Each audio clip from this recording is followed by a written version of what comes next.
খেয়াল করে দেখলাম আমরা বাংলাদেশিরা তিনটা জিনিসকে অনেক বেশি ভয় পাই। আরেকজনের সাফল্য, গার্লফ্রেন্ডের ছেলে বন্ধু আর কাঁচা ডিম। আগে মানুষজন নির্জনতা আর অন্ধকারে ভূতে ভয় পেত, আর এখন দেখি দিনে দুপুরে কাঁচা ডিমকে ভয় পাই।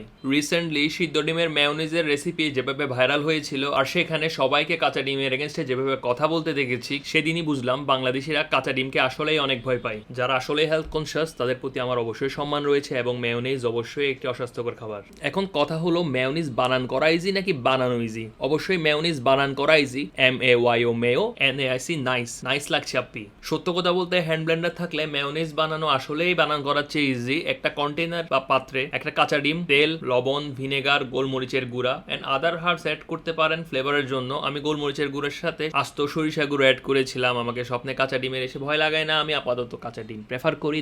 যারা কাঁচা ডিমকে ভয় পান তারা পাস্টুরাইজড এগ ইউজ করতে পারেন। ব্লেন্ড করার সময় খেয়াল রাখবেন অলওয়েজ নিচে থেকে ব্লেন্ড করা স্টার্ট করবেন। এরপর থিক হয়ে আসা শুরু করলে ধীরে ধীরে ব্লেন্ডারটি একটু উপরের দিকে তুলতে থাকলে আশা করি সমস্যা ছাড়াই মেয়োনিজের থিকনেস আসা শুরু করবে। ধন্যবাদ।